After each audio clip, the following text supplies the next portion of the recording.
Thank you, everybody, for joining. Welcome to the season 1 finale of the Anime Sasquatch podcast. We've got a couple of guest hosts with us today, so we're very, very happy about that. We've got 3 joining the regular cast. So I'd like to start off by allowing those 3 people to, introduce themselves. You already know the rest of us. Once they do that, we can jump right into the content, explain how this final episode is going to work.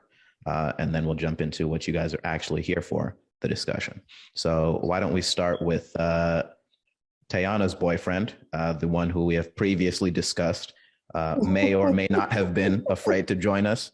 We had an off-screen conversation already. Tayana lied. He's not scared of nothing. He's an OG. So let's have him introduce himself first. Hello. Good morning, afternoon, evening. My name is Nathan. I don't know if it's important, but I am Laotian. I'm not Filipino or Korean. And yeah. So she invited me to the podcast just because she knows that I play a lot of video games. So I hope that I can contribute to the conversation. All right. We appreciate it. Thank you very much. All right. How about Monty next? So I met him at Best Buy. We clicked off. I mentioned my podcast. He was helping me figure out some stuff with, my camera situation for season 2. No spoilers. We haven't hammered anything out yet. So I really appreciated the advice he gave me. So I'll let him introduce himself next. Okay. My name is Monty. Like he said, I met him at Best Buy and we clicked off due to we're both into gaming and into like anime type stuff. So I'm new to the gaming world. I've been posting on YouTube for a little bit over a week now. And also I plan on joining the gaming industry as soon as I get my associate degree. You want to drop the name of your channel that you're hosting on YouTube? Yes. My channel name on YouTube is Gaming with Ayo Monty. All right, check it out. Gaming with Ayo Monty. All right, and then we've got Kedrick. So he is Mark's friend. He's also joining us. We'll let him take over from there. Yeah, once again, good morning, everybody. My name is Kedrick. My gaming name is Captain Marvel 1988. I've been pretty good friends with Mark for, oh my goodness. Ooh, that's a good time. Over 10 years I have known. That's how we met each other, gaming and enjoying each other's company. So I'm just an average gamer. 10 years. So in case I haven't previously made this clear, Mark is old as hell. He's old as fuck. I just wanted to make that clear again on this season finale. Wipe the mother's milk off your mouth before you start talking. Okay.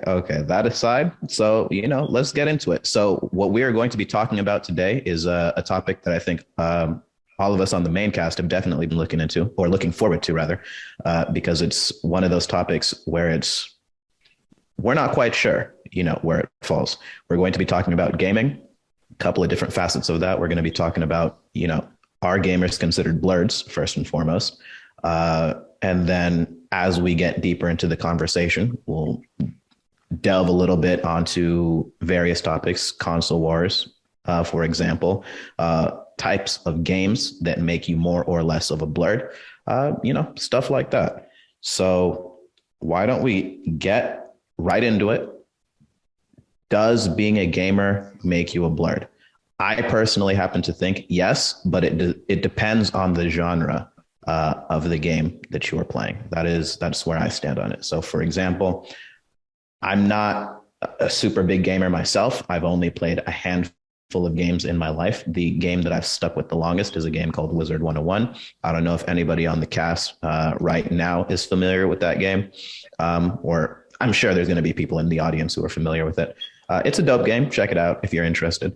It's an MMORPG, so it's online. It hosts people from, all over the world.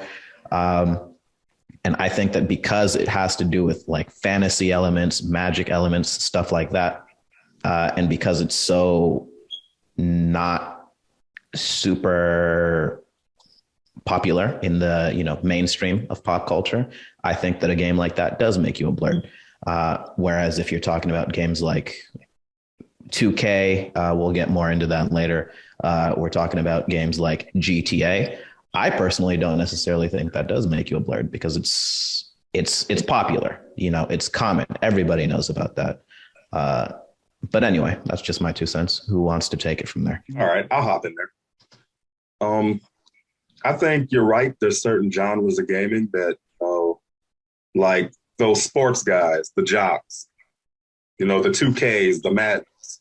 I don't consider them blurs because, well, I just think they're lazy and don't want to go outside and play basketball or football for themselves. So they're just general lazy people doing something that you can do in real life on a video game is not, I see that's not the reason for playing a video game. It's about a fantasy. Let's jump into GTA. I'm not allowed to just go out and steal somebody's car and go rob a bank. That's against the law. I'm black. They will kill my black ass for that. Now, certain people can get away with that, not me. I'm not allowed to, go grab a unicorn and fly around the galaxy or whatever the hell other game I want to play. I can't, jump on a shooter. I can't run around in a war zone, kill 5 people, get shot in the head, and then respawn. That's not something I can do. That's the fantasy of a video game. But those jocks, on the other hand, who's over here worrying about, their high score on Madden, who the hell cares what you're doing? And I'm going to rub some people the wrong way with that. And guess how I feel about it? I don't care. You're too lazy to catch me anyway. And that's So how I feel. let me ask you this. Let me ask you this then, because it sounds like you think that GTA would consider or would classify you as a blurred then. I do, because there's so many different ways to play that game. Like if you play it on PC, there's so many mods on that game. It's crazy. You can fly around all over the place. The world of GTA is massive. It's not just, doing a bunch of petty stuff, running over NPCs all day. Yeah, I mean, you can literally spawn in millions of dollars of money for people. There's nothing wrong with running over NPCs though, like blowing up buildings, crashing planes, all that.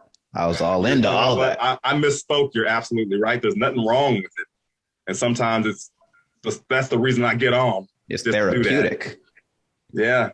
Have a bad day at work. You run over dozens of people that look like your boss. It's fine. But, GTA is just one of those games that you get on just to mess around. Like I had some friends, we'd get on just to go play golf. We wouldn't even do anything. We'd go to the golf course and we'd play nine holes of golf. Then we go change our clothes, and the best clothes change wins. Like I would pull up in a Jason Mass and some flip-flops with some booty shorts, and I would be the man. You can't just do that on any games. Really good time. Who wants to take it next? All right, I'll take next on this one. So, I guess I kind of feel the same way as a little bit of both of you guys, where I feel like video games can make you a blurred, but I do feel like it does depend on the type of game, the type of genre, almost in some cases, where I don't feel like GTA makes you a blurred necessarily. Because of the same reason Alameen said, don't get too hype, Alameen, you still ain't shit. But because, the whole blurred thing is about like counterculture, GTA is everybody's on GTA. Everybody's on GTA, everybody's on Madden, everybody's on NBA 2K. Like blurred as it being like analogous to anime and things like that, I would say like MMOs and RPGs, like specifically like turn-based RPGs. Turn-based RPGs to me are like the manga of video games where, growing up, the people who were on the basketball team, the people who were playing Madden were not playing Final Fantasy, those types of games I would consider, and even like the even strategy games, the games where you're building these civilizations or building these armies and things like that. I would consider those the type of games that I would put in the category of blurred type games. The games that not everybody is playing, and you jump into pop culture. You're not seeing commercials for these types of games, and the average person isn't playing these games for years and building up characters and things like that. You're not going to go to a convention and somebody's dressed up like a character from Madden. There is no cosplay for NBA 2K. I mean, it's called tossing on a basketball jersey. Mark does that on a daily basis. Like, we see him wearing Dragon Ball Z right now because he's fronting, but Don't be hating. No, it's a dope shirt. I'll give you a little bit. I bought that I shirt know we too. have our damn. It's like that. Y'all are just tossing who bought who what, like back and forth. You know what? It's fine. She does buy a lot of my clothes. Okay. I buy important things. Like Such groceries. as, okay, Gas. okay. So who wants to take it next? Now she buys most of the groceries too, to be fair. I was going to come in there, but you saved yourself, babe. Did you want to take it, Kedrick? I'm trying to see. Like I said, I guess it depends on what you play and how long you play it. Because I remember sneaking and playing Grand Theft Auto in my household because my parents kind of a little bit strict. So I remember sneaking and playing because it was like, oh, I could whoop somebody with a deal though. Oh, that's awesome. Like, oh, I enjoy it. But it was just like Mark said, like it's an escape. I enjoy playing those series of Grand Theft Auto, especially San Andreas when I first got hooked, when I first started playing it. But also I'm one of them people that I like a good old nice Dungeon and Dragon game every now and then, around town. But I guess sports games in general, seeing my nephew play those, I see how they interact with each other and how they play online against people. I just sit there and look like, what's the enjoyment y'all get out of playing sports? It's like I said, I guess it's the type of game that you like to play.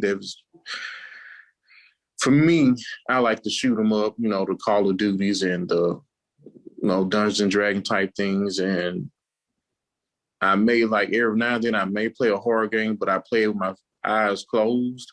So that's just my little 2 cents. So your nephews that you were talking about, when you see them playing those sports games, do you perceive them as being, are they more nerdy? Are they more blurty? Or are they kind of just, are they jocks like Mark was mentioning? One nephew is a jock. The other one is kind of a bit of a nerd. So it's a mix. Okay. All right. Who wants to take it next? All right, Tayana's boyfriend, you're up. Ooh, putting him on the spot. Okay. Got to. Ain't nobody talk.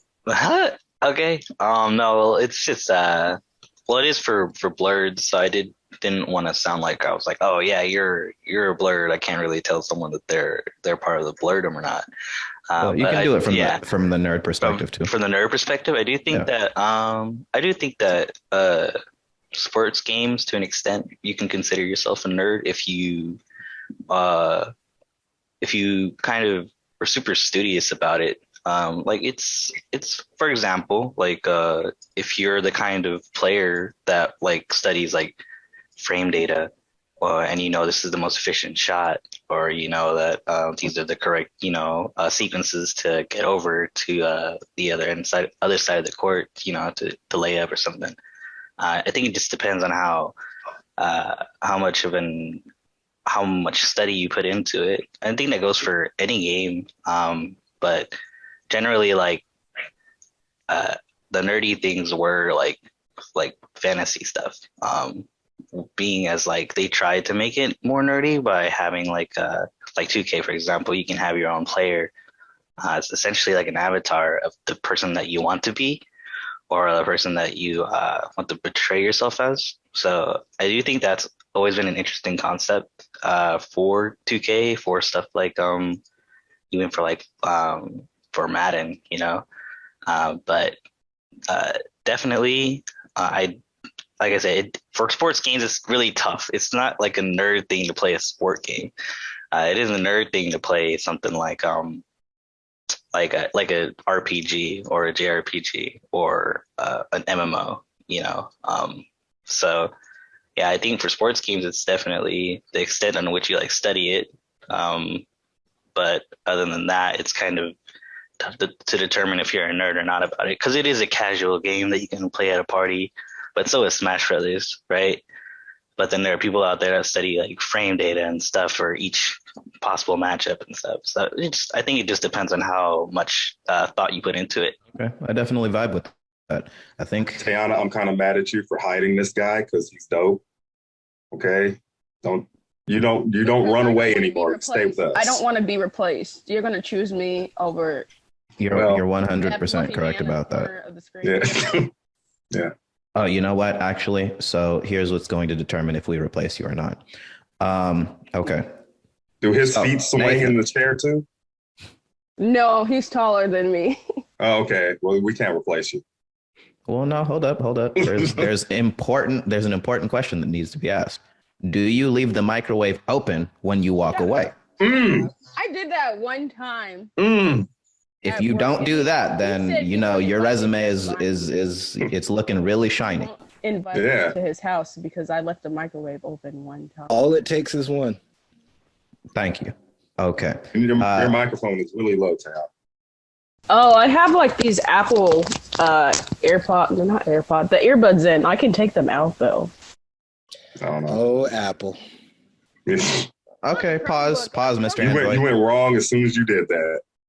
Okay. So did Monty or Pam want to contribute to this question, or do you think we should move on to the next conversation, to the next topic rather? Wait, I didn't everybody. go. My bad. I forgot about you. Yeah, I already replaced you with Nathan in my mind. So Right.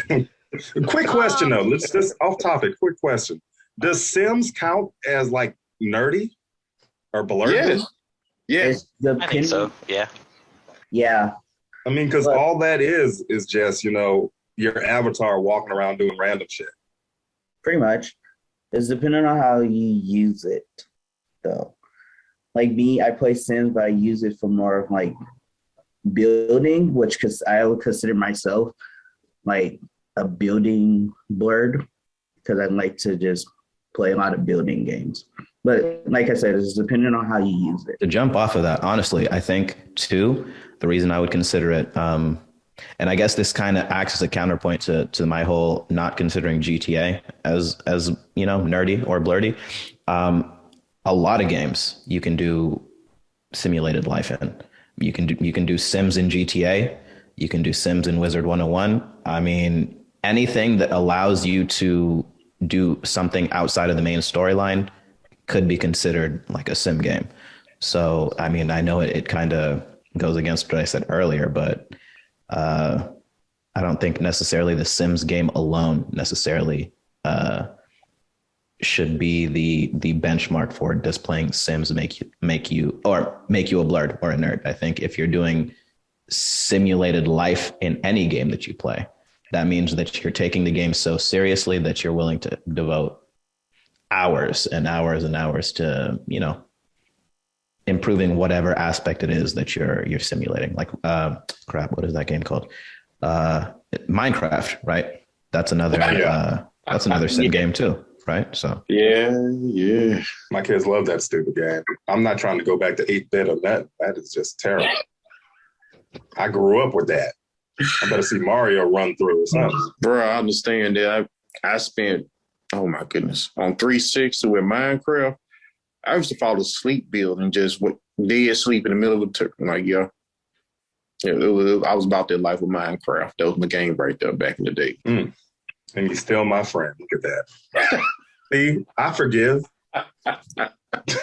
So the next topic I want to get into, and it's a pretty interesting topic, I think, even though a lot of our topics today are going to be kind of Black focused. This topic, I think Nathan could probably jump in on too.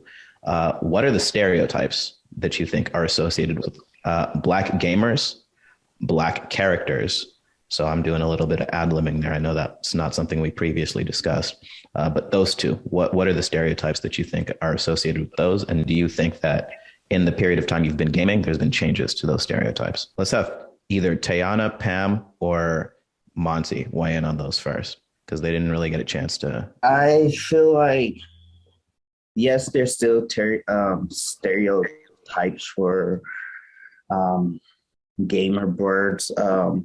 Definitely coming from your family, they think just because you sit there, maybe put like 250 hours in a game that you're going to be like worth nothing when you grow up, or be just sitting there and just be fat and just sitting at a desk all day. That's I feel like that's one of the number one stereotypes that definitely Black gamers get. And definitely if you're going for like Black characters in the game, I feel like when I see Black characters, it's either they're a gangster or some type of fact of we have to use the Black character to go shoot somebody. So that's my perspective on it. Okay, I definitely would say that for the Black gamers, I definitely think I agree with that. I think in general, anything from my experience anyway, anything that isn't education or sports when it comes to Black people is like, oh, you're not doing nothing, you're not accomplishing nothing.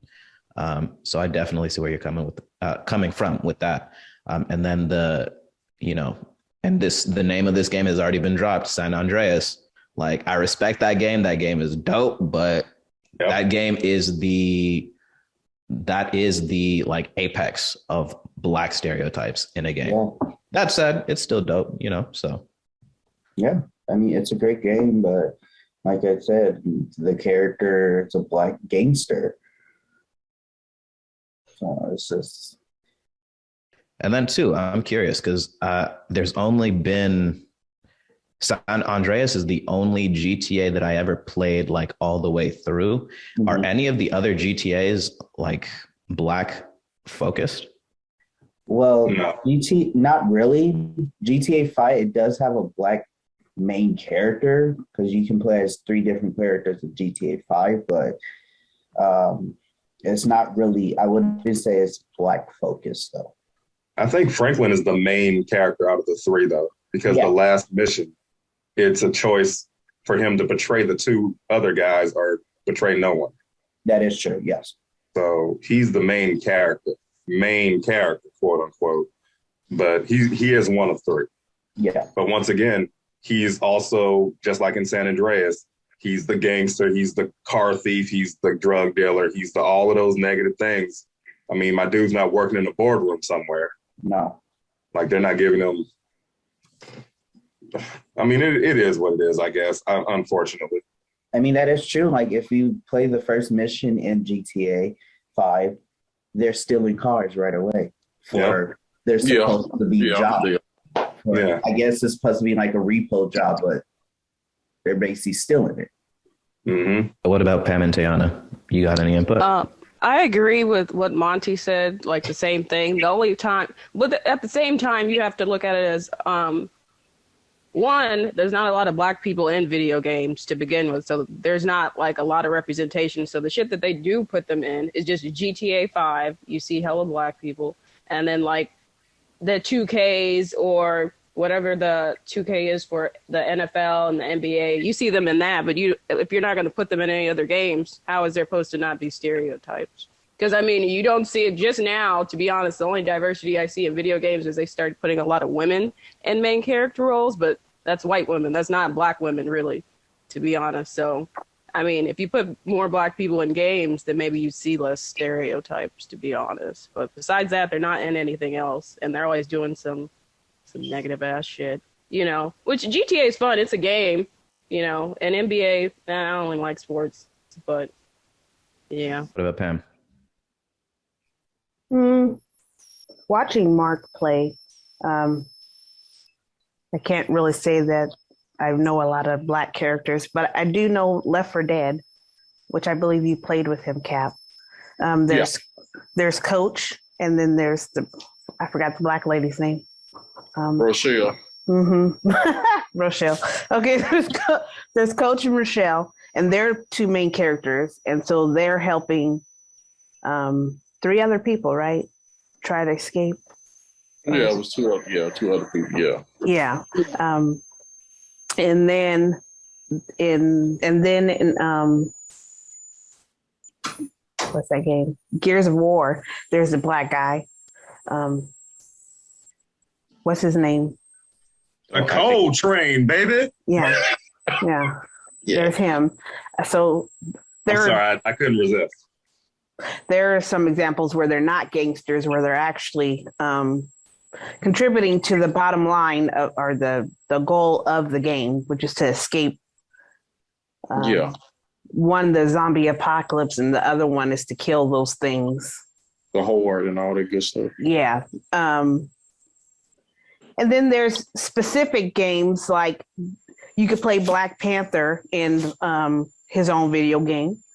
Yeah. Michael Jackson had his own video game. Nick Fury is in one. Blade has his own video game. So there are those video games too. Are video game characters where they're not specifically gangsters, but they actually contribute to the storyline of the video game. So, I mean, overall, like you said, the ones that are like broadcasted on TV that get, commercial play. Yeah, those are the ones that are, popular, like the GTA. Like I specifically don't like GTA just based on the fact that he is either a gangster or a pimp or a murderer and all that shit. And I don't even like the kids watching Mark play that because I don't want my sons to get that mindset that, this is the only thing that these characters can do. But I do have to say that having two older brothers who play Madden, who play 2K, but they also play sports. They're jocks, but they know how to play the sport in the video game that they're playing. That's not necessarily a bad thing. To like 2K and to like Madden, I think you still could be a blur because like Nathan was saying, if you know the statistics, how does that not make you eligible in the nerd category? Because my brother could tell you, the stats of current players now because he studies that stuff. I wouldn't discount him as just being a jock. He actually took the time to find out the statistics of this player. So my counter to that would be two things. One, I think because Nathan mentioned, not only the statistics, but he also mentioned things like frame rates and stuff like that. So I think it depends on for me at least, what it is that you're nerding out on. Because like if you're talking stats, you're a sports analyst. And there's nothing wrong with that, right? And I guess it could be argued, and I would probably lose that argument that a sports analyst isn't a nerd. But I mean, it's math. There's a lot of math. There's a lot of statistics in that, right? So inherently, yes, it is nerdy. I don't know. It doesn't fit the hole for me.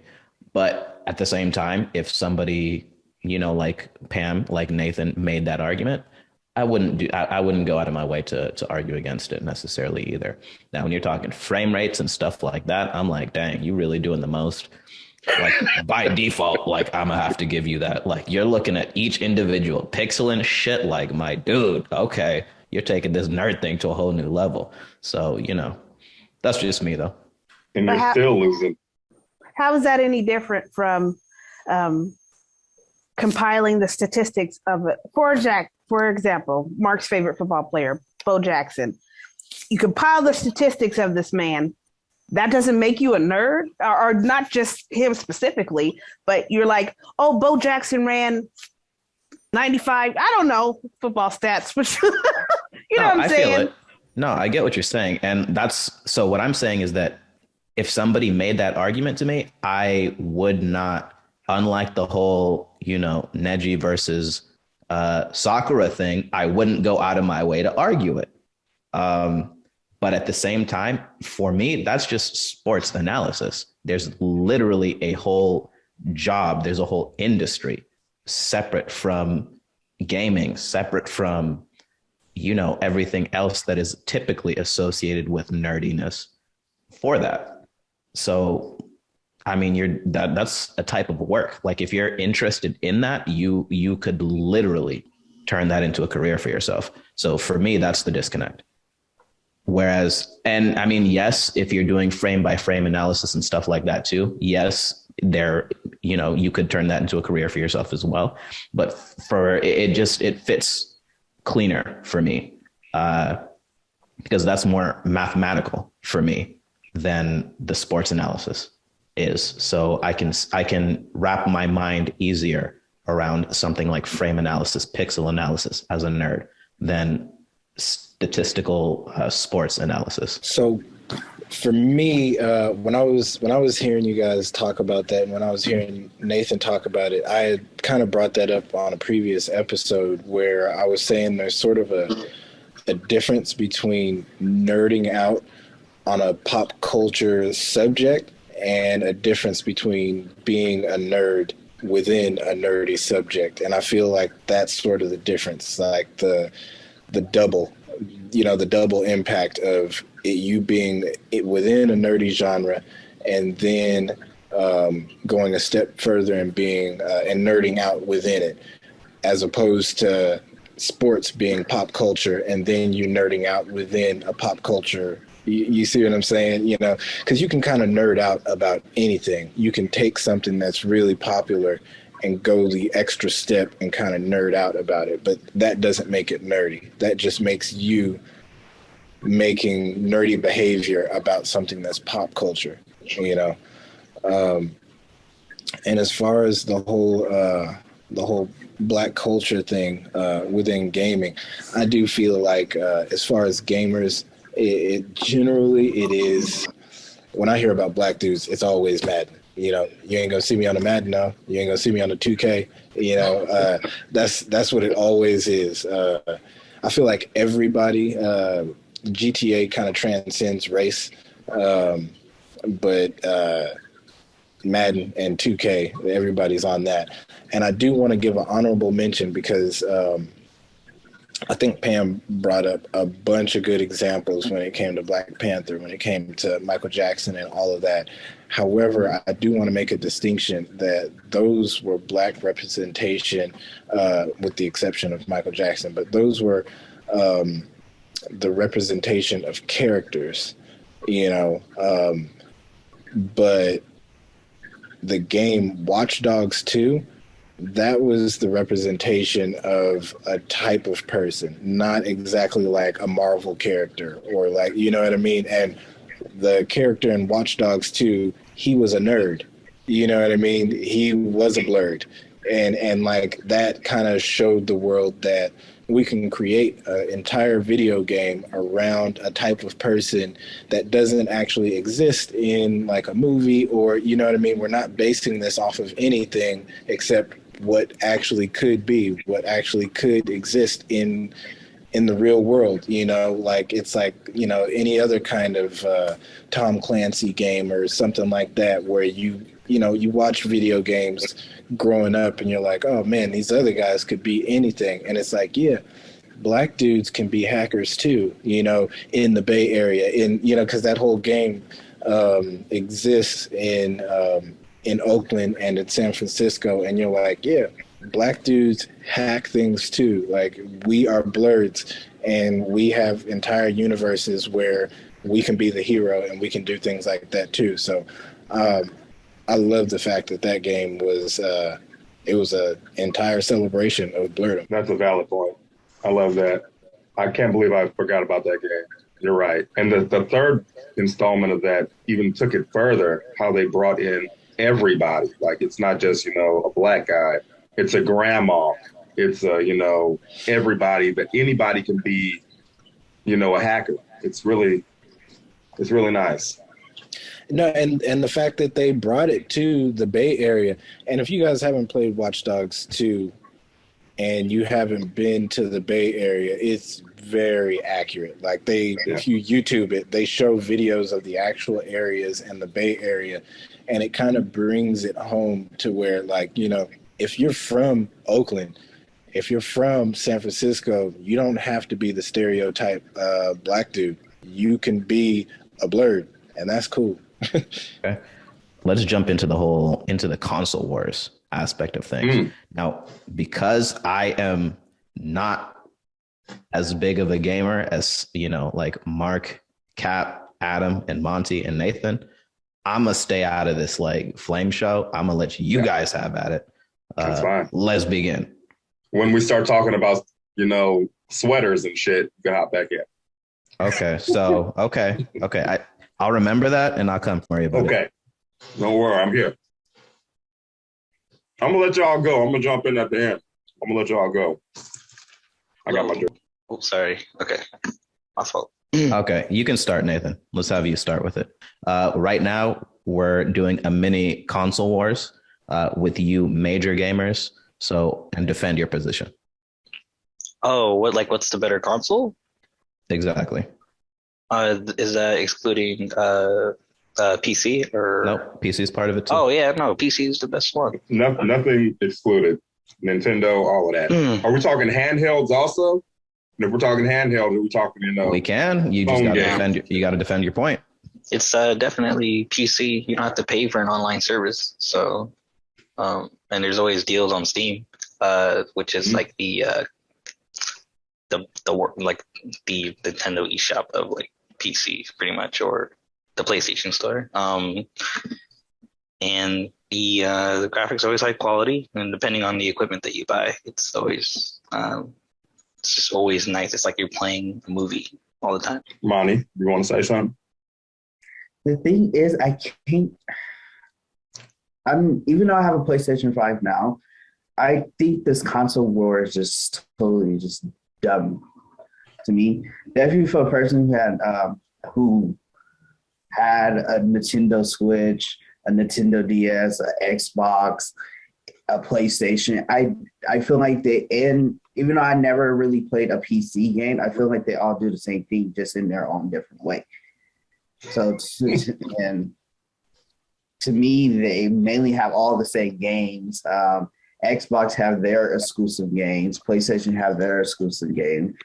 So I really couldn't defend any of them. Like me, there's a story. I had an Xbox a couple years ago, and the only reason I switched to a PlayStation is because of the Spider-Man game. It was exclusive to PlayStation. Now, if it wasn't exclusive to PlayStation, I probably still have my Xbox to this day. Wait, is that the Miles Morales? No, it was one. It was back in 2018 when the first actual Spider-Man game came out. Oh, okay. Yeah, it was that one, and that's the only reason why I switched to a PlayStation. Because Spider-Man is one of my all-time favorite superhero, and I played all of his games. So to me, this console war is stupid. All right, Cap, hit it with him. Go ahead. Hit him, drop with the knowledge. Hit him with it. As a person that has all three, well, actually all four, it's about to your preference. For me, I feel that Sony and PlayStation is more geared to your more single player people, like your exclusives, things like that. Xbox is more geared to your group people. We lost your camera. Oh, hold on, double. Is that better? There you go. All right. Yeah. And I think Xbox is more geared because the Game Pass is what draw me back to Xbox, because I did have a PS4 at one point. It's the Game Pass, so much stuff, games they offer that PlayStation just refused to lead away with it. The cross-platform is better, And Nintendo is going to be Nintendo. Nintendo going to cater to their own. They don't care what anybody does. They're going to be Nintendo regardless. Mario is their thing. They're going to do that. And I just feel like, yeah, if you're going to go with it, PC is your best choice, but everybody ain't got PC money. So I'm rolling my Xbox. Roll like first class on the Cadillac. All right, Adam, you want to get in there? Yeah, man. So I kind of feel the same way. Like it's really your preference. I've dabbled in just about every single one of them, and I kind of found what my preference was. My somewhat issue with Nintendo was Nintendo's games are fun, but their games are a little bit childish. Yeah. They're a lot of fun. Like Nintendo has great party games, Yes. but they're not very adult. Like you are going to have a ton of fun with them. They tend to have a lot more 4-player in the same room games than all the other consoles. But yeah, again, they're a little bit childish, and Xbox tends to just have things that are different than what PlayStation does. Like they kind of pride themselves on being the alternative to PlayStation. That's their main competitor. Like, so if you don't like Xbox, try PlayStation. That's going to be a different cup of tea, and then PC is the other one. And like, you know what I mean? Like, and, Nathan kind of talked about that, about how, it really is going to depend on your personal equipment. That one is going to be different, where the consoles, the home consoles, kind of they eliminate that kind of issue where well, my setup is better than yours. I got a 8K screen over here, and mine is liquid cooled, and you know what I mean. No, the home consoles, they eliminate all of that. I don't care. Like if you've got the PS5 that's digital, or mine is the one that holds a disc, all of our PS5s are going to run exactly the same. So there's not going to be that issue of who has the better equipment. They're all going to kind of, be the same thing.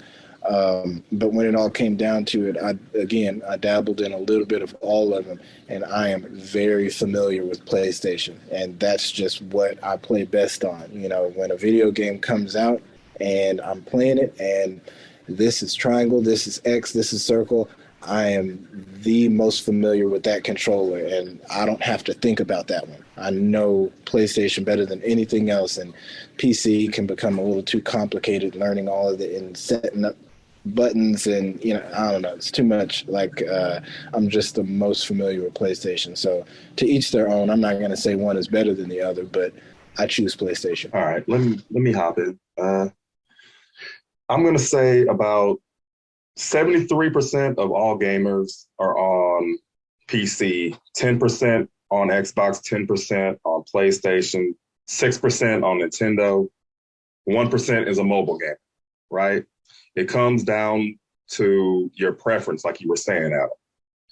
It comes down to what exclusives you want. So that splits it right there. Like if you want to play Gears of War and you have a PlayStation, you're out of luck. You can't do it. There's so many games on PlayStation that I want. Like right now, I could have got the new Xbox. It was at my store. I could have picked it up if I wanted to. But there's no exclusives for Xbox that I want to play, because anything I want to play, I can play on my old Xbox. There are exclusives for PlayStation that I want to play. They have that Spider-Man game.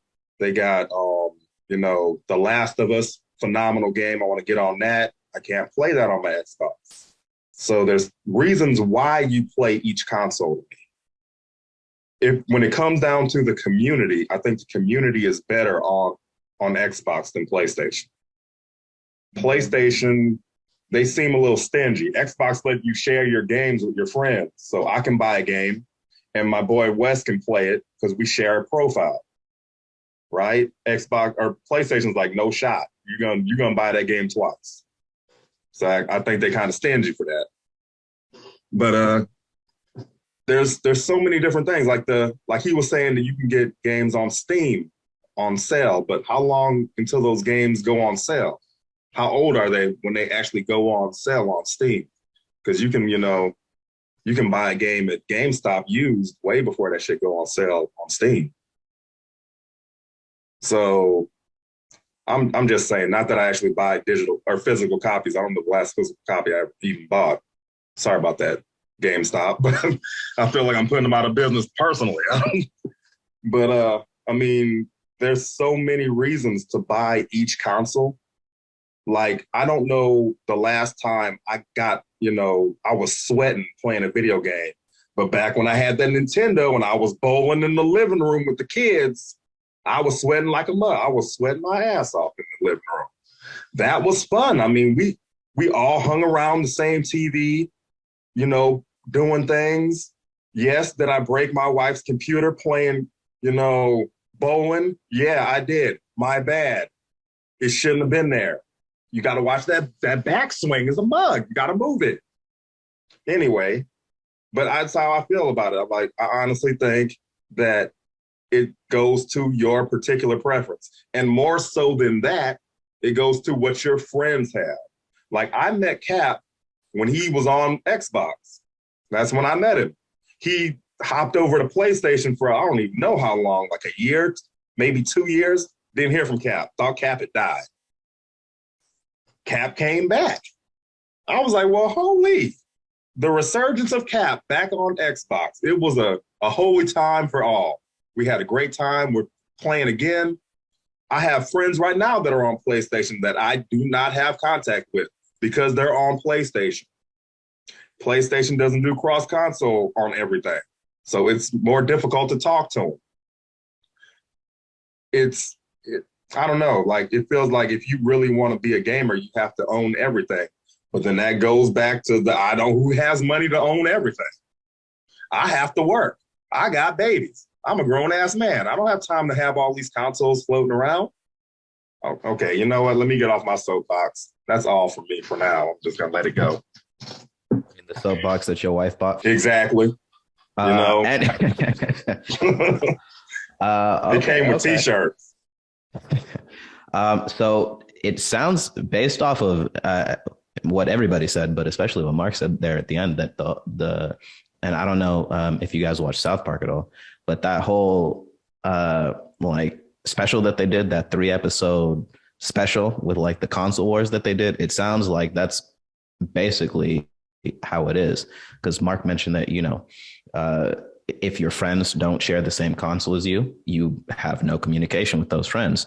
And what was happening in that South Park special is that, you know, they were basically fighting to decide what all the kids would use. And whoever won, everybody's going to use that, so that there's no, you know, split between camps. So I think, you know, we're all pretty logical here, except for Mark, because he doesn't like Dragon Ball GT. But besides that, we're all pretty logical here. I'm gonna let it go. So we all recognize that it's preference at the end of the day, but you know, there's something to be said for that friendship angle too. That, you know, you need your friends to be on the same, or you don't need, but it helps when everybody is using something similar. So there's something to be said for that too. So another topic that I'm kind of interested in, and I think I'm particularly interested in this because it affected me in my gaming life for a very long time. I'd like to talk about like avatars or, you know, just character selection in general, and the thought that goes into that. So the example from my life, right? I mentioned at the start of the episode that the only real game that I've played consistently for a decade of my life at this point, more perhaps, is Wizard 101, right? And so because that is you know, it's an MMO, it's an RPG, you create your character, you go through the game living that character's life, right? When I first started playing that game, the character that I made was a white character, right? And I did that because... That explains so much. Nigga, shut up. I did that just because, you know, I didn't like, for whatever reason, and I would have to psychoanalyze myself at this point, but for whatever reason, I just didn't vibe with the black character, right? And unlike other RPGs, character selection isn't based off of class, right? I mean, it is to an effect, because you have to select your, you know, your school, the magic types you're going to use and all that, right? So there is that, but the appearance of the character doesn't impact anything, I think, as maybe it would in some other RPG games, right? So for me, it was very much aesthetic. Like I just didn't internally vibe with the way that black character looked. And it wasn't until a year ago or so that they came out with an update on the game that allowed you to change what your characters looked like. And as soon as they came out with that update, like I changed all of my shit. Like I made them look like me. So I don't know what happened between then and now that inspired me to do so. But I'm kind of curious as to what your guys' perceptions of things like that are. Real quick, let me just jump in with this. There's this game that South Park came out with. I don't know if you played it, but the difficulty of the game is based on the darkness of your skin. Like, Really? It's ridiculous. Yeah, like the lighter you are, it's easy, and it goes up to just, charcoal black is extremely hard. It's Which crazy. game are you talking about? Are you talking about like Stick of Truth or which one? I'm not sure. I don't remember the name of the game. I think It's their newest one. True. Because I Is have it? it sitting right there. Yeah, that's No. crazy. I thought that was a phone game though. Is that an actual like console game? PS4. Oh shit. Okay. Oh, yeah. For customization, yeah, I think that's important in games because as far as avatars, same thing with Alameen said.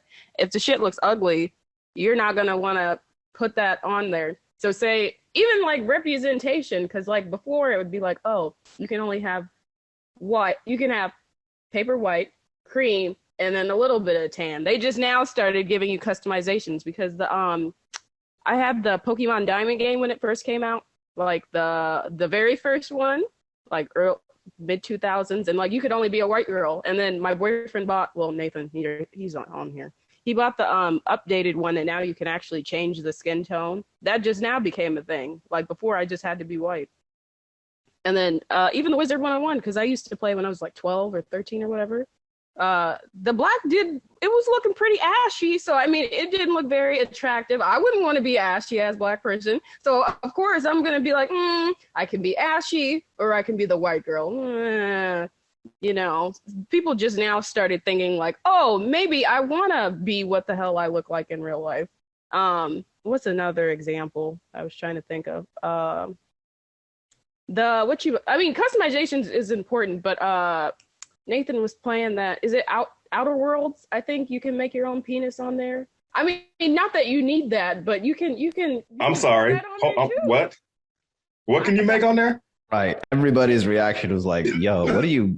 What?" Nathan, was it Outer Worlds? Is that the game? You can you can make yourself a penis on there. Nathan, are you? She did say- I don't remember. It's Okay. one of the games. He's trying to reject you. He said, I'm "I trying don't know to you." I'm trying to remember what. Oh, it's Cyberpunk. You're talking about Cyberpunk. Cyberpunk, yeah. Yeah. You can You can make your you can make your person have whatever junk. stuff down there. You could look like a male but have other genital parts, no matter how big or small. Yeah, it's kind of crazy. So It's they kinda crazy. customize your man jump. They really, they really wanted you to role Like play with there. hands or what? What are we talking? How much Wow. customization to put on Like- this thing? Like you're Does it go by bump for outside the pants? Like how big the bump is? They're naked. Look, I don't. Never mind. They're naked? I mean, I was watching Berlizzi video and the guy was naked and he was customizing his junk. Wasn't It's it? just swinging around. Yeah, it's literally swinging around. Yeah. Hold on. Like if you use the right and if you use the right joystick, it jiggles around. Yeah. So Man, I mean, but that fantastic. if you play Oh. Cyberpunk online, there's literally sex scenes in there. yeah. Literally, like And it's only you're with watching hookers. like Yeah. a movie or something. Is it like a mini Are we game? talking about GTA, like the car is rocking, or are we Oh, talking about like? no. No, full on. Like how Yeah. you see a sex scene on like a movie or something. That's crazy. Damn. I got to play that game. Look at it. See. Is it Keanu Reeves in that game? Like doesn't he Yeah, always- that's the one with Keanu Reeves. Yeah. Wait a minute, Mark, bro. You can't play that game. You got too many keys in your household, You bro. know, you right. Damn right. You're right. Mm-mm. Ruined everything. Okay. Who else wants to jump into the customization concept? But the piggyback off of what Tiana said, with the like skin tones. If y'all ever noticed, definitely back in the day, maybe like 5 years ago, there used to be like 12 different shades of white. And then 2 shades of dark, but it would be the darkest black ever. And me, when I nowadays, back then, yeah, I used to make my character used to be the lighter skin tone than me, which wasn't fair. And then I used to get made fun of when I showed my avatar to people, like my cousin. They was like, "It don't look like you." I was like, "Well, if I try to make it look like me, it's gonna be too dark." But nowadays, that's what I'm liking now that they're giving us so many different shades of color now. Definitely, because I play a lot of Ghost Recon Breakpoint, and they have literally like, I believe 15 different shades, but it's not like shades of dark, but it's not the darkest color you can be. Okay, I feel that for sure. All right. I used to play way back in the day this golf game, Tiger Woods Golf, and it had really good customizations. Like maybe because it was based off of a black quote unquote character, they had hold more, on now. Tiger Woods is not black. He's well, I put Blasian. the air quotes up there. Fine. Get whatever. that shit right. He considers himself a Blasian. Well, yeah, sure. So I got that on there, and the customizations were really good on that. But 90% of the time, if I'm gonna make a character, especially a character I can see in like third person or something like that, it's a female character anyway. I don't even make a guy. Because if I'm gonna run around a video game for like 10 plus hours, I'm not gonna look at a guy. You know, I might as well look at a girl the whole time. Okay, so we need a little bit more context on that, and also we need to know how your wife feels about that. Like, what's going on Pam with making that? a face. Right. Yeah. Pam helps me model out the ass. I don't know. She's like, no, make it bigger. Like I that. agree with Mark. I think sometimes it's just nice to play as a woman. Okay, y'all busting yourselves out. Hey, I it's mean, not nice. to say I haven't done it, but like, there's like, you know, sometimes there's like actual differences if you play as a woman in game, but there's just the appeal of like, you know, just seeing a woman every time on the screen. I'm in the Yeah. next room. Yeah. I'm in I mean, the next room, cool. remember that. Cool. But I mean, if you like, you know, if you like a certain kind of guy, right? You know, like a certain kind of look, Tiana, and I mean, you want to see that character all the time, right? I mean, it's up to you. It's how you. Like I say, it's not necessarily an avatar. It's also something that you see all the time on screen, right?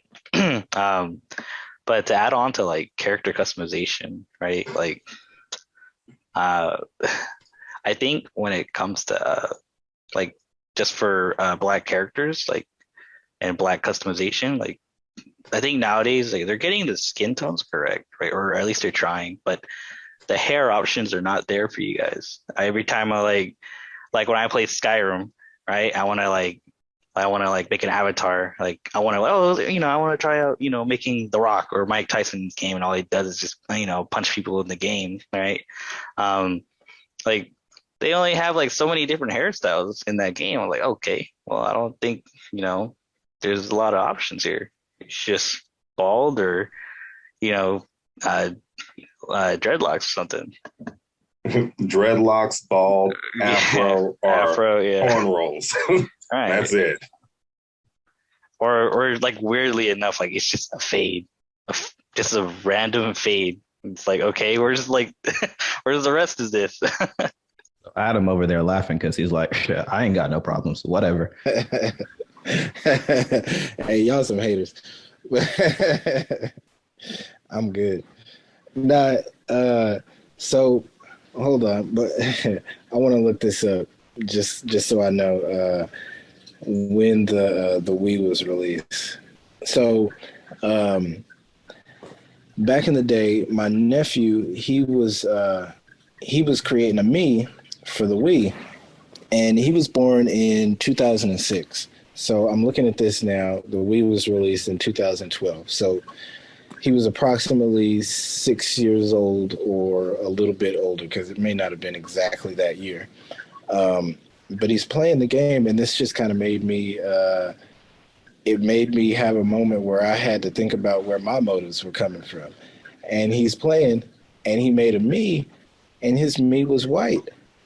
and it made me feel some type of way, you know, like because he's a little kid, you know. But I'm like, hey, why does he look like that? And he's like, oh, you know what I mean? He's just being an innocent little kid. He's like, yeah, because that's what I wanted him to look like. And I'm like, yeah, but he's white though, and you're black. And he's like, yeah, I know. And I'm like, how do I have this conversation with this little kid right now? Like he's clearly not understanding what I'm trying to explain to him. And then I don't know, it was just one of those situations where it kind of made me step back, and I guess I was having that conversation with myself that we're having right now about representation and why that's important, you know, because he was a little kid and he didn't get it. But I was just kind of thinking to myself, you know, why doesn't he care about seeing himself represented on this video game that he's playing right now? And I eventually had to step back because I was like, well, this clearly bothers me more than it bothers him. And I'm not going to put these adult ideas into this little kid's head right now when it doesn't mean anything to him. And but yeah, I definitely I make my character look as much like me as I possibly can on every video game. And but no, to Nathan's point, they don't often get the hairstyles right. And one example that comes to mind right now is like Pokemon Go, where I'm on my phone and I got the anime hair because they got the skin tone, but you know, I basically look like Ash or one of those other guys, but just dark skin. And it's like, no, there's never been a black dude with that type of hair. Even Pokemon now, like the one that I just bought for Tiana, like you can make her skin tone dark, but she still has like straight hair. I was like, I guess that works. So I'm actually, it's funny that you bring up what happened with your little nephew, Adam, because the job that I used to do, you know, like behavioral therapy. So some of the kids that I would work with would, you know, have video games and things like that. And as part of the lesson plan, you know, playing video games might be a part of the activity that we would do, right? And so for some of the younger kids, whenever, and I'm remembering one in particular when they asked me to play the video games with them, right? I saw that the little boy's character was like a girl. And, you know, the parent was explaining to me that, yeah, all of his characters are like girls for whatever reason. And I'm like, oh, shit, that's interesting. So I find it very interesting that seems to be super common amongst like little kids. They just be making whatever the fuck they want. And, you know, it is what it is, right? Because they, like you said, I don't think that they have a concrete concept of what they're doing. They're literally just doing whatever feels like natural for them. And so there's a whole other conversation to be had as to why that feels, you know, natural for them.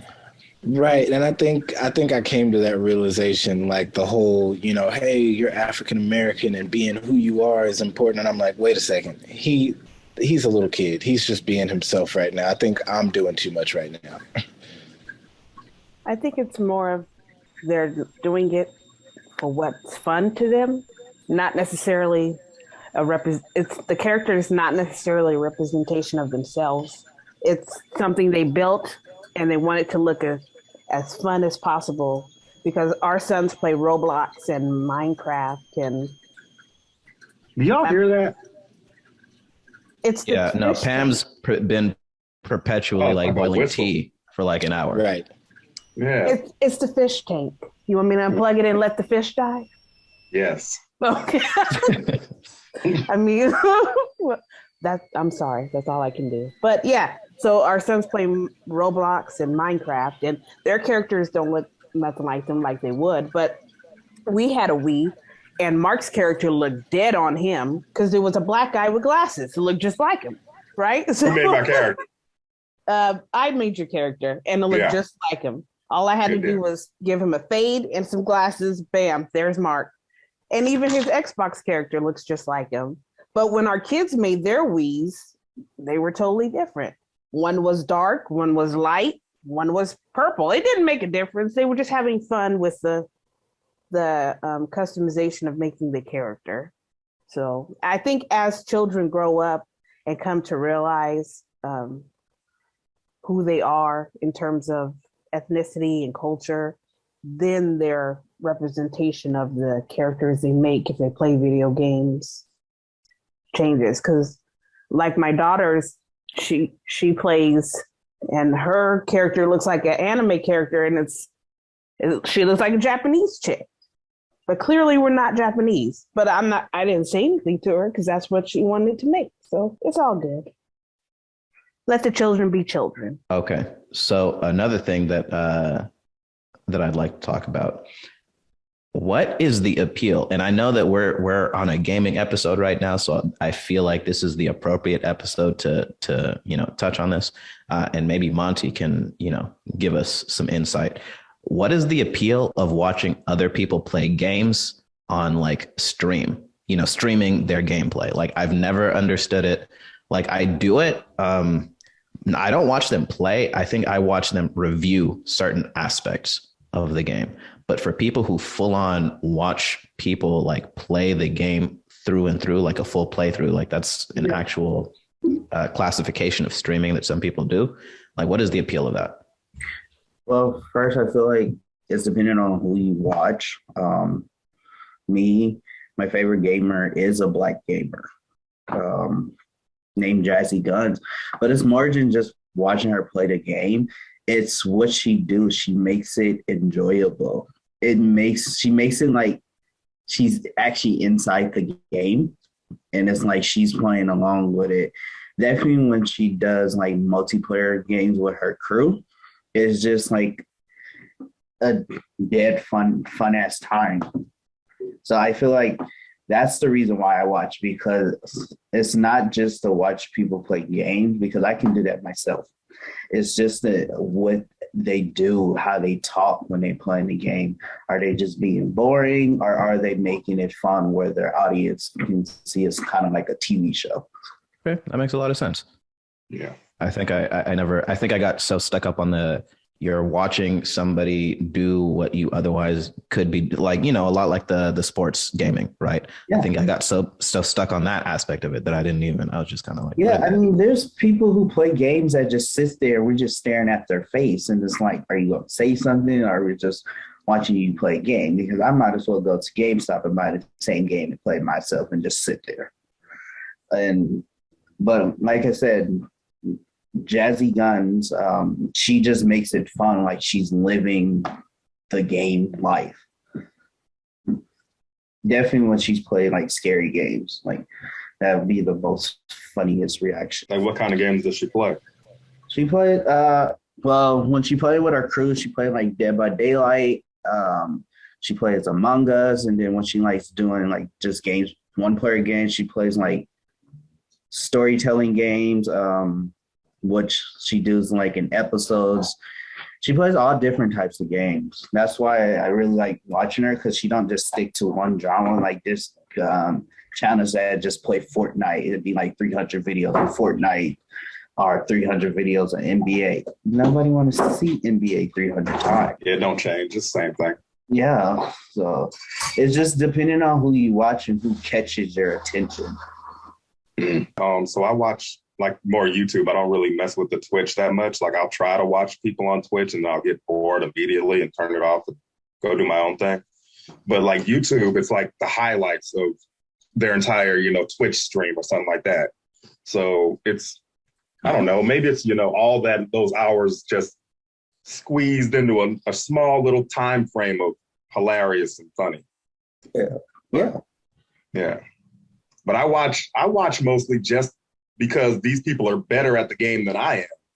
And they give you tips and tricks on how to handle different situations, different builds if you're into that. Like I watch Incom, and he's way better than me at Smite. So when he's like, hey, don't put this on your character, I don't put that on my character, right? Like there's a lot of like education involved in it, and the fact that they're freaking hilarious. Like you're right on that. Like there's just no way. Like I had a lot of smart teachers that I didn't learn shit from because they were boring.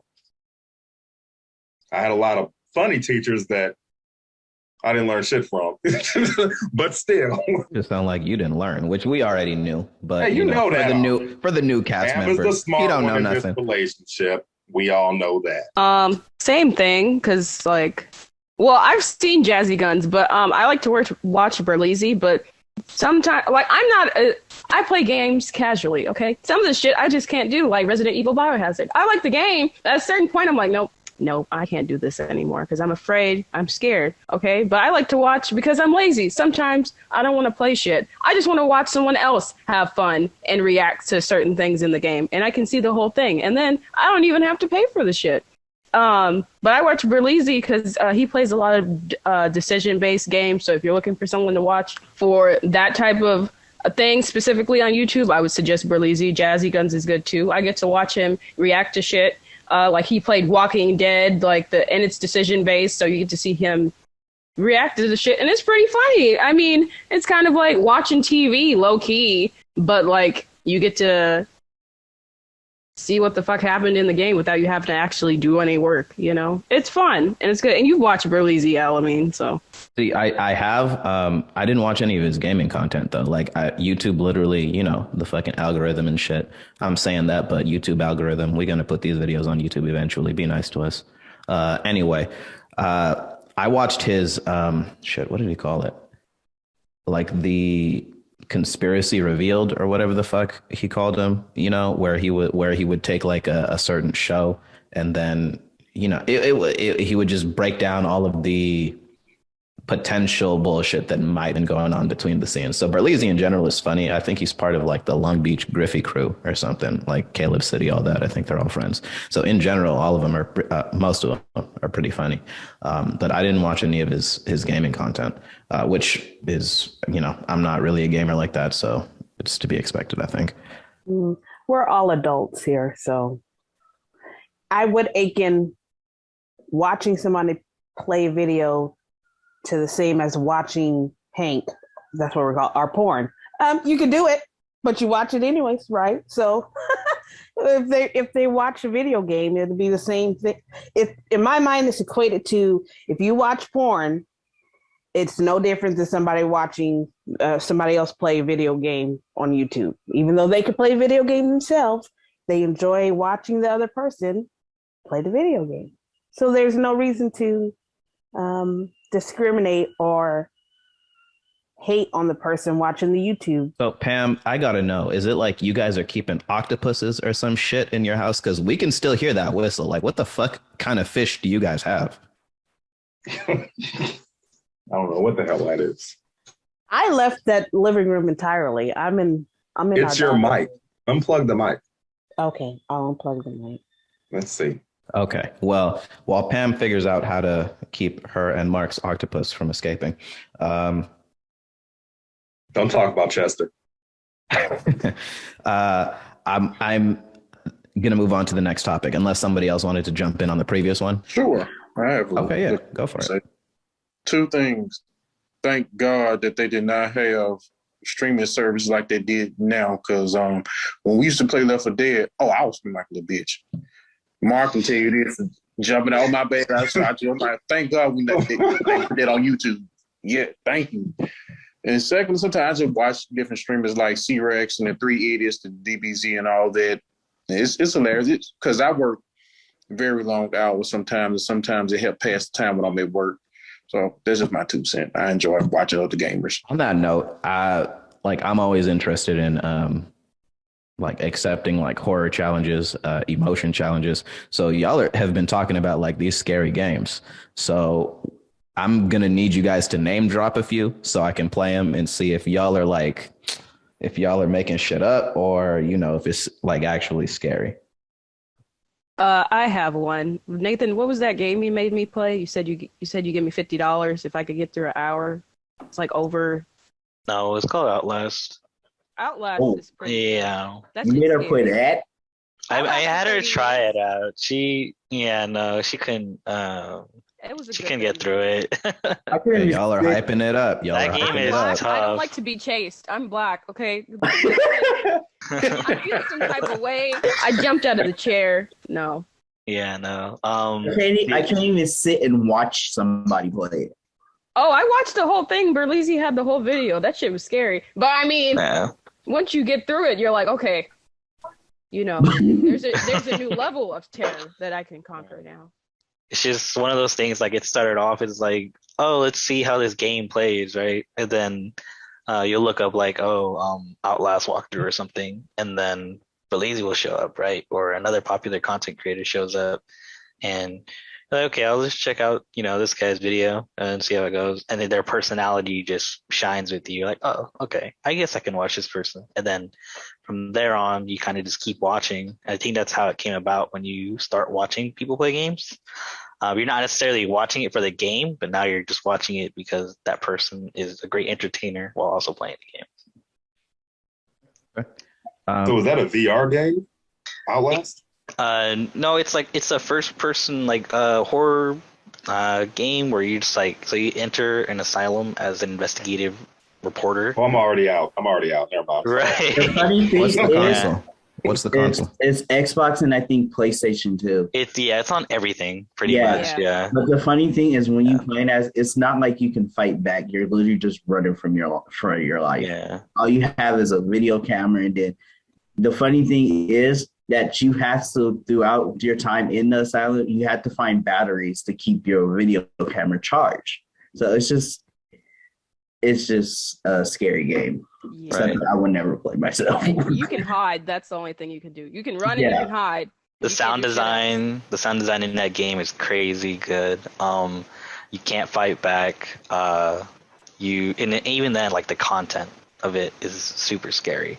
Because there's this guy in one of the DLC contents. He wants to pretty much marry you for the purpose of having a baby, but you're not a woman. So he's trying to turn you into a woman. So yeah, he's just chasing after you, and you're like, oh, okay, this person wants me. Yeah, no, I'm good. Mm-mm. Another good game to play is Resident Evil Biohazard and Resident Evil, is it 8, I believe? Yeah, both of them are good, scary games to play. I agree. Yeah, those are both very scary games. Yeah, they are. Yeah. Also, another hard one is Alien Isolation. I'm like, you know what? I just cut my whole computer off. Okay. So I've got 4 different. It looks like you said. Did you say I don't Alien like Isolation is TVK. scary or hard? Scary. Scary. Okay. Look, I was watching somebody play it. I was thinking about getting it because I had played the Alien versus Predator thing. I was like, okay, let me check this out. I watched the game playing. I'm like, no, sir, I will not be playing this in my household by myself. I don't like no game where you can't fight back and kill the killer. Yeah, that's why you didn't like Dead by Daylight, because you don't Yeah, like I don't mess with it. I don't want to. No, where you're just the victim the whole time. Might as well make me a white woman in some high heels. Have me running through the woods and shit. I'm not about it. Yeah, no. Another game that if you're I think it's only on PC, but if you do want to try it out, you can play it with some friends. It's called Phasmophobia. You're pretty much a group of ghost hunters that have to investigate a house, and you have to use different tools to determine what kind of ghost it is. And then pretty much you and your friends are going to be put in positions where you're gonna get frightened, but you have to stick it out. And sticking around too long and you'll probably die pretty much. Phasmophobia. All right. I Yeah, appreciate that's it. a good one too. Yeah, to watch out. The best one to watch with that one is the Three Idiots, Dr. Doyle with Rhyme Style and C-Rex when they played it. Oh, it's hilarious. Y'all got to check that one out. It's stupid. Okay. Berlizzi also has a video too. He's only played it once because he says the next day he had nightmares about being haunted in his dreams or something like that. So yeah, he's not So with it. y'all are hyping these games up. Yeah. I better be crying at the end of all this, to be honest. Hey, look, hold on. I gotta add something to the mix, and it's not even specifically a game because I'm a big supporter of the Resident Evil franchise as a game, not the movies. But you have to do it when you're home alone and your sound has to be on point. That's what really sells the horror games as a genre, and not just Resident Evil, but like when you're at the house by yourself, because things are a little bit different when ain't nobody else home, and you're like, wait, hold on, somebody in the living room? Did I just, that kind of that kind of changes things when ain't nobody at the house. Things start to get weird when ain't nobody home. Yeah, that's fair. That's a good point. And another thing you have to keep in mind, Alameen, is people with souls get scared of things, so this may not affect you. Wow. Okay, I just need you to be ready. Okay. So let me put you on some truth. Let me correct you a little bit. You can't dress as fly as I do unless you've got a soul. Okay. So let's just, let's establish that. Thank you very much. I don't think anyone said it was fly, but it's fine. I said it was fly. That's all that matters. I appreciate the black snowman look that. Yeah. Thank you. See? Okay, we got Frost. No, who was it? Frosty the Snowman, yeah? There you go. Frosty's got us all. Okay. Does he? Yeah, that's the whole point. He's a snowman who became, animated because he got a soul. The soul of the hat or whatever. Like Olaf. No, he likes Frosty. I don't fuck with Frozen. Like, Frozen is ew. We fucking with Frosty out here. Okay. So I'm going to pivot. So I don't know if you guys have heard of, and I haven't played this game personally, but it's all over the place on YouTube. Raid Shadow Legends. Have you guys heard of that game? Okay. So that game is like, it's a mobile game, right? Oh shit. Mark is playing that right now. Okay. So it's a mobile game, right? I'm curious, is that, clearly you would still, just like with an MMO or console gaming, you would still be considered a gamer. But how do you think that differs, if at all, from the other console or game categories that there are currently? I think anything on your phone is like the ultimate casual, because you got a few minutes, you play the game, there's no save, you just turn that shit off, walk away. You don't have to worry about, leaving the game in the middle because you're going to piss off a whole lobby full of people. Who cares? It's you doing whatever you want to do and turn it off. You get bored, you uninstall it, you install something else. So I thought that Raid was, I thought you played with other people though. I guess you don't have to, but I thought that was. There is a PV, I guess PvP elements, quote unquote, but it's not live. It's not like, we're playing Madden. It's not live like that. You create a defensive team that just sits there until someone attacks you. So it's not like you're doing anything in live anyway. Okay, got it. I do agree that mobile phones, games are pretty good, but for me, I tried a few like Bleach Break, Brave Souls and stuff like that. I'm opposed to a little bit of screen. I'm so used to I'm so used to looking at it on a larger screen. I know it can be done, but mobile phone games are not too bad. I played a couple of like Call of Duty type games that wasn't bad. Just got to get used to not using, like a keyboard or either a game controller. You have to use your phone orientation, all this stuff. So it's not bad. You still are, like you said, Mark said, it'll be more for a casual play. So I was actually, I couldn't wait till we got to this portion of the discussion, because Mark kind of touched on this a little bit earlier, where he was saying he gave, we were just kind of I think he was just kind of throwing out numbers where he was saying like the 10%, and 1% is mobile gamer. And I actually feel like the opposite of where we're kind of going with this one, where the advent of all these apps has turned everyone into a gamer, and I think that where, we kind of discussed this before, and Mark kind of touched on this point a little bit too, where it's like, you can't, who has the money to have everything, and have a PS5 and have an Xbox and have the best PC and have the Nintendo, and, that kind of created a financial divide between everybody.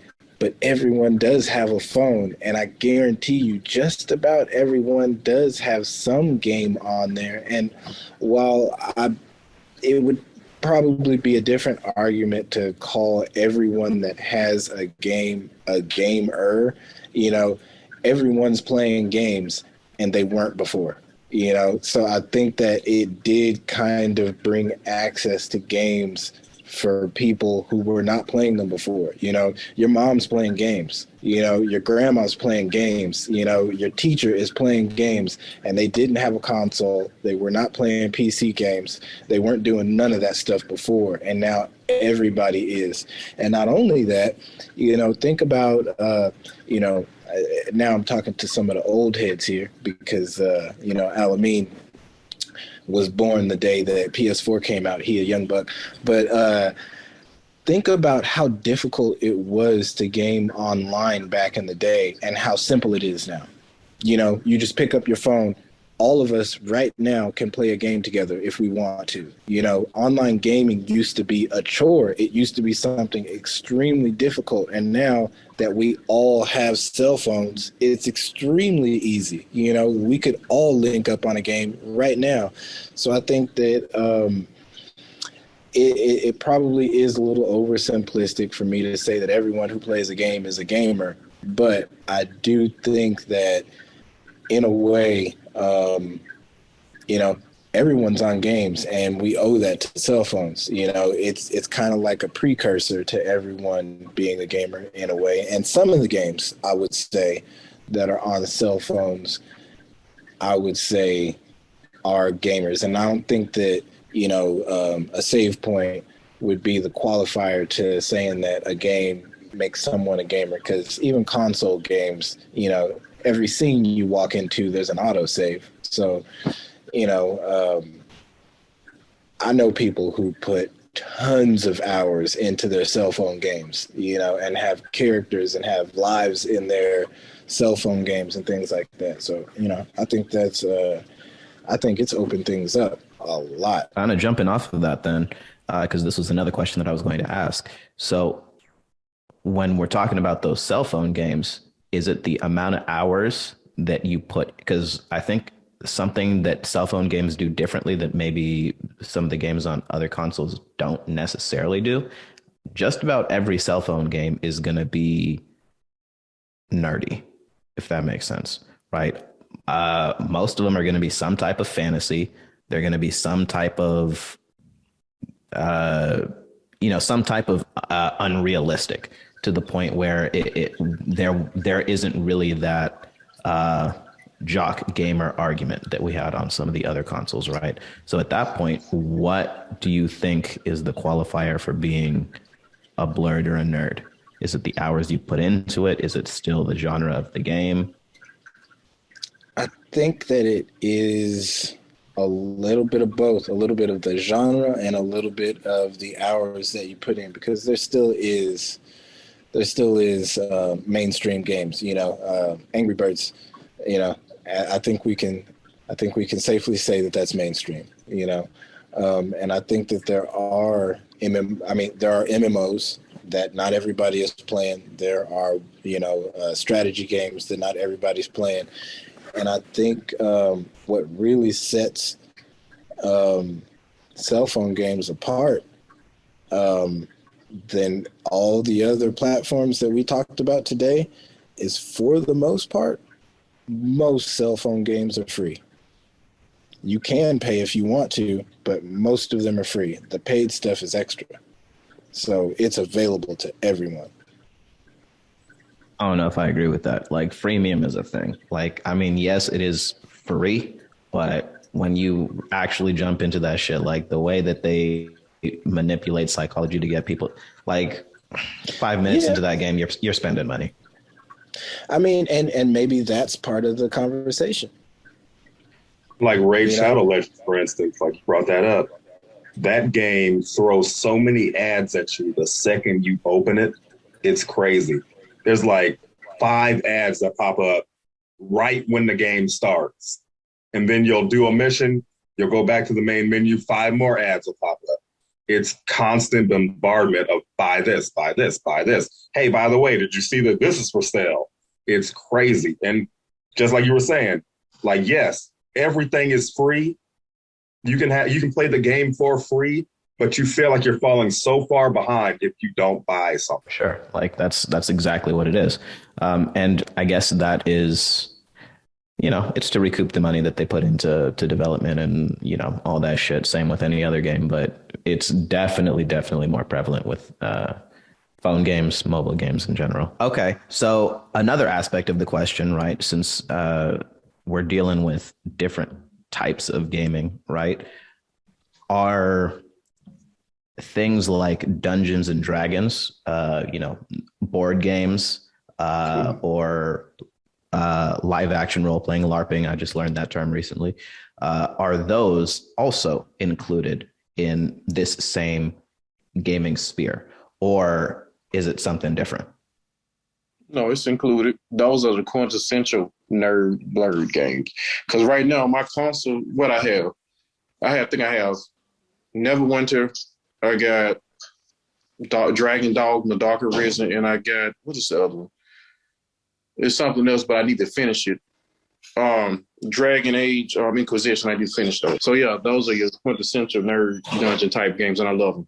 I need to finish. I 100% agree. They're Dungeons and Dragons, like they preceded the Dungeons and Dragons video games, like Diablo and games like that. Just like comic strips preceded cartoons, which preceded animes. They were meant to be the the moving versions of what came before them. There we go, the foundation. You have to include them in the same thing. Like, one wouldn't have existed without the other one. They're exactly the same thing. They're doing it in the original way. Okay, so what about live action role playing then? Because you could argue that that's an offshoot rather than doing it in the original way, right? I would still say it's the same thing. They're doing it in their way. I would say, think of it this way. Are they still blurs? Are they still nerds kind of doing the same things? You know what I mean? Are they still under the umbrella? For sure, they're still under the umbrella. Are people in the mainstream looking at them saying, you are just like them? Yeah, you are. Okay, fair enough. I actually ran into a guy that does a lot of LARPing at work. And this guy had swords and armor and shields, all of it in his trunk. And I asked him, I was like, because from my point of view, I've never done it. So instead of, jumping straight to judging Alameen, I asked some people and try to figure it out. When was I judging? I need you to. Oh my God. Pause. Are you breathing? You judge? You know what? Anyway, let me get back to what I was saying. So he was saying that it's almost like a live action video game. There's quests involved. There's like riddles and stuff that you have to answer to get to the quest, to get to the next riddle, to answer that one, to move on in the quest. Like, it's a whole bunch of things. And they even have like NPCs, quote unquote NPCs, but they're real people that are standing there. Once you get to this location, this particular location, they'll give you another clue, and then they'll just repeat the clue. They won't give you any other information. They'll just say this over and over again. And that's what they like to do. They like to NPC it out. That's what they like. I can't wait. I want to go in the worst way. So Nathan, Tayana told us that you are Yami Yugi come to life. Wow. So why don't you touch on card games, Yu-Gi-Oh, specifically as it relates to this? So yeah, if anybody didn't know, I do competitively play a trading card game named, it's called Yu-Gi-Oh. A lot of us, it's one of those things where it's like, oh, I didn't have the money for it when I was younger, and now that I've kind of grown up and I have the resources, I wanted to delve into it. And you can, I wouldn't say it's like a a gamer thing, but it's definitely a nerdy thing. It's like chess, right? Like you're competing with another person, and you're in a Swiss style tournament to find out, and then that's how you progress pretty much. But the only kind of gamer aspects of Yu-Gi-Oh is opening up those booster packs, because those are all random. Um, there's no randomized thing for the only randomized thing really for chess is who goes first. What color are you? Are you the white or are you the black? Um, but with Yu-Gi-Oh, I think that's the only, like, you know how in Overwatch there's a loot box mechanic, right? Or in any really popular shooter game, there's a loot box mechanic. That's the only kind of gamer thing about Yu-Gi-Oh is that you have to pull the card in a randomized fashion to get it to boost up your deck. Um, but it is a nerdy thing. I probably wouldn't go as far as to say it's a gamer thing. But there are Yu-Gi-Oh games online. There are Yu-Gi-Oh like gaming apps on the store, like Duel Links. I may or may not be hiring you for no pay, of course, to teach me how to play Yu-Gi-Oh! Because I think I really resonated with the whole having like the internship. Exactly. There you go. You know, you get an experience teaching me how to play. But I definitely resonated with what you said about having the resources to do it when you grew up, right? Because I was very much the same way. Like I don't even know how I got my old cards when I was younger. And then, my mom threw them out. I lost all of them, right? Or shit happened, time happened. And so when I finally had resources of my own, you better believe I bankrupted the fuck out of myself buying those Yu-Gi-Oh cards. And then when I learned that you don't really play the way that they played in season 1 of Yu-Gi-Oh, right? When I got schooled, I was like, oh, fuck this game. This game ain't fun no more. I was just trying to live out my dreams, and then y'all spoiled it. But it still holds a certain place of endearment to me. So I've kind of been wondering, do I want to learn how to play properly, or do I just want to do I want to stay in that? Do I want to keep that impression that I used to have of it? Right. Yeah. No. The game is definitely I would say it's probably the most complicated of all the trading card games. Magic being like the foundation for a lot of the other card games out there, but Yu-Gi-Oh doesn't have like a mana system. You're not limited to a amount of resources in that game. Everything's on the card text. But yeah, no, if you want to learn, and if you're in the Sacramento area, there's like a couple comic book stores that are willing to help you and teach you. But yeah. So you see what he did there? You see what he did there, though? He said there's a couple of comic books. He said, no, I'm not going to give you my service for free. You see what? No, I caught you. It's all good. Yeah, I know my worth. Yeah, no, for sure. Yeah, no.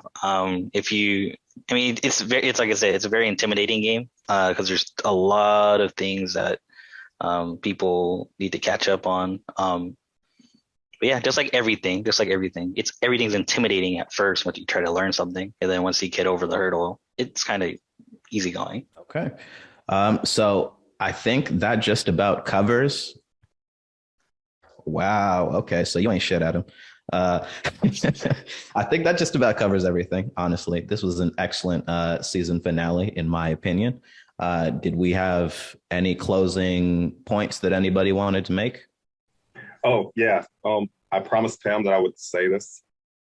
Last week, I mistakenly said that TNG and Deep Space Nine weren't running concurrently. They were at some point. I'm sorry, Pam. So she's still looking super upset. I don't think you did that like well enough. Well, either that or she didn't hear you. You say it a little bit loud. Shut up, Pam. Pam, I'm sorry I was wrong. It happened. What are you talking about? Damn. Did you hear what I said? Oh my God. I was saying that she's been deafened by the whistle. Nine were running at the same time, and you were right. I hope you ate some pineapple today. Oh, well, goddamn. And some coffee? So this. You know what? We're just gonna leave that. We're gonna leave that one alone. Yes, sir. All right. I appreciate all of y'all for joining. Catch us next season.